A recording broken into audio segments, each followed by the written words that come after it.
Film Riot. Before we get into it, so you know, we have a sale going on right now, a Christmas sale for our Triune goodies at triunestore.com, including all of our brand new stuff like our Hits and Risers pack, our new Blockbuster Scores pack, our Western Sound Effects pack, our new Cinematic LUTs Volume 2, our Sound Designer pack, and so on. You can find out a lot more detail on that in the notes below with a link for you to go there, and we'll go there. But today, as we do often, I'm going to be answering some questions that you submitted through Facebook because we asked for them and you gave them, and now we'll answer them.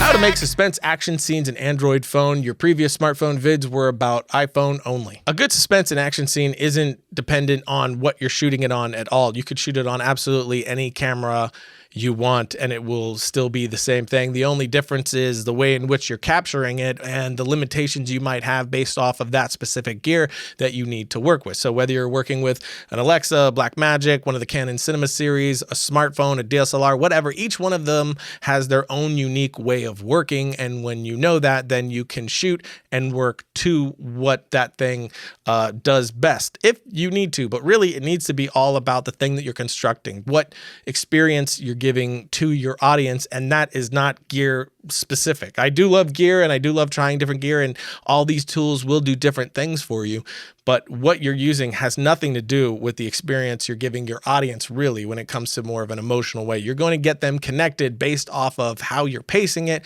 what's happening exactly, how you're connecting them to the characters, and so on. And of course, the story. When it comes to short films, 1 to 2 minutes, sometimes you're just giving an experience, and that's totally fine. So for me, it's always about how you're giving that experience to your audience, and the gear has nothing to do with that. But also, that episode goes for iPhone and Android. As we said in that episode, everything we talked about is the exact same thing. Even the app that we used is for Android and iPhone, so you could take every bit of tip that we gave for that episode and apply it right to an Android. How did you go about time management back before film? You know, it's almost Christmas, and this isn't a very Christmassy setup.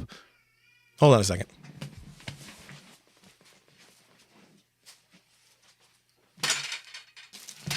Ah, jeez. Ow! Oh, jeez! It's a pretty big. It's a pretty big shadow.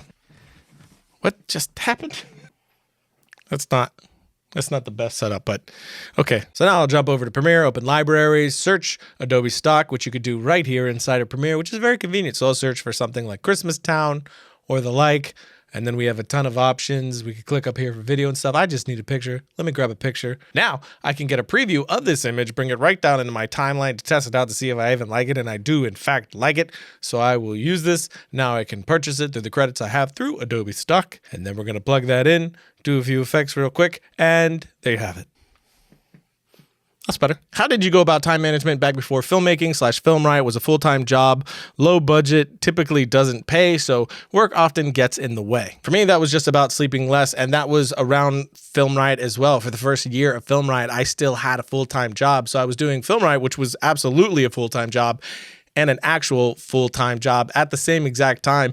So really, I would just go to work first thing in the morning, work all day, come right home and get right to Film Riot until about 3 or 4 in the morning, go to sleep for a couple hours, get up and do it again. And I've talked about it a bunch before. I would go once a week, 2 days without sleeping, where I would be finishing Film Riot. I would end up hitting upload, and then I would just drive to work. So for me, it was just always a matter of just finding it. However I had to find it, I would just find it. So it was always after work at night. I didn't do much in the way of actual normal life stuff, like going out and whatnot.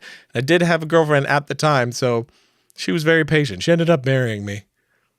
What was she thinking? Say you actually have a little bit of budget. Let's go with $500 to $1,500 range. Where do you decide to spend it? Dump it all into a nice camera rental, pay cast, crew, blow it on catering, because who doesn't love cold cuts? How do you divide up a budget? There's really no one way of going about it. If you don't know people that are passionate to just jump on board with you and be a part of making something special together, because you're all making something that in the end is going to be something that you can use for your demo reel, or something that you're using to help educate yourself and do better with even believe in the next one and to have a credit and all of those things, even though that's sometimes a dirty word, then that's obviously going to be your number one concern, is making sure you can get that cast and crew. And if you're paying a DP, maybe he has some lights and a camera that he can bring as a part of the deal. So that's a way to possibly think about it as well.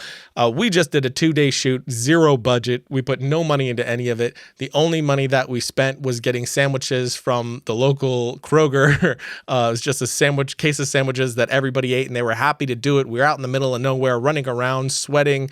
It was a difficult shoot, but it was an absolute blast because everybody wanted to be there. Everybody was passionate about making something together. And that's really what you want to try to cultivate. Once you have that, then take a look at your script and see what's most important to be able to convey that experience to the audience. As a 15-year-old filmmaker, what is the most important thing to keep in mind when making a short film besides character, lighting, angles, etc.? Everything. There's nothing that you shouldn't be putting priority on. Everything is extremely important in cultivating that experience that you want to give to your audience, like I've been talking about. How you use your camera, where you put it, how you convey the story visually and audibly, what you're doing with the sound, how the sound is in the end, what visual effects you're using or not, what you are showing or not, how your actors are conveying each moment.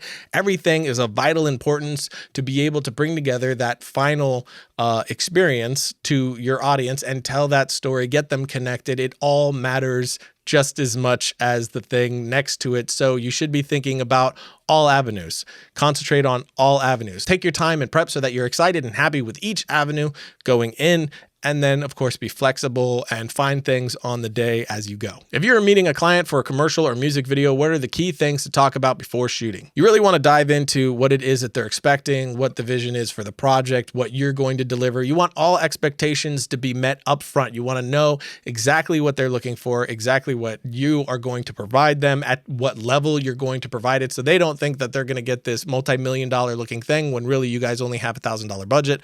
I have no idea what the budget is or to what level it is, but you want to make sure that all expectations are actually put where they need to be put and everyone's on the same page. That's really the key thing. You do that and get everybody passionate and on the same page and with the same vision, and you're going to be all right. Best LED for low budget. My absolute favorite LED right now is the 300D, which is one of their more expensive lights from Aperture, but everything that they put out is excellent. So I would go there first, check out all their lights and see what's in your price range, because they really have some of the lowest cost stuff out there. Also, the ICANN Raiden is amazing. Anything from Westcott is amazing, including their Flex light. I am constantly using that. That's actually what's lighting this scene right now. So any of those, I'm a huge fan of. You could definitely go cheaper than that, but you start getting into a lot of color issues and consistency issues. So I would save and buy a solid light before I would, blow half of what I could have done on the proper light for just an okay light right now. When did you start feeling like a filmmaker as opposed to your old intro? Want to be a filmmaker? So do I. Let's figure it out. Was there a moment where it all changed? I don't. I still feel like a big phony. The only comfort I have in that is everyone that I talk to, including people who are making multi-million-dollar Hollywood budgeted films with insane producers attached to it, have said the exact same thing to me. I always feel like I don't know enough, that I'm not good enough, that I'm not capable of doing the next thing. I'm terrified to do the next project because I'm not sure that I can pull it off. And I really think that's, could be a good thing, because I'm always striving to learn more, to try harder, to put every ounce of me into everything I do to make sure that I don't ruin it. I don't know that I know anybody who doesn't feel that way. And the most talented people I know definitely feel that way. And I wonder if that's, because you're never left alone. You always feel slightly inadequate in the thing that you're trying to do. So you're always trying to do better, reach higher. You're never content with where you currently are. You're always trying to prove yourself really to yourself. And I don't think that's a bad thing. As long as it's not debilitating and keeping you from moving forward and trying, I kind of think that's a good thing. If you're a budding filmmaker, entrepreneur, innovator, domain.com is the place to go, and that next idea hits you. When you get a domain name from domain.com, you're taking the first steps in creating an identity and vision for your brand or idea. Plus, .com and .net are the two most recognizable domain name extensions, which means those are the ones that are going to help you build your brand and expand your presence online the best. And of course, domain.com is giving you 25% off when you use the coupon code FilmRiot at domain.com's checkout. So when you think domain names, think domain.com. Logo. So that's it for today, which means it's time to talk about what I'm watching. Currently, I started watching Dark on Netflix, which is very dark and odd and awesome. It is dubbed, so you got to keep that in mind. It's English dubbed, so at times that's a bit off-putting, but for the most part, they do a pretty good job of it. But the storyline, the aesthetic, the tone, everything is just really great. So if you haven't checked it out, check it out on Netflix. But that is it for today. Until next time, don't forget to write, shoot, edit, repeat.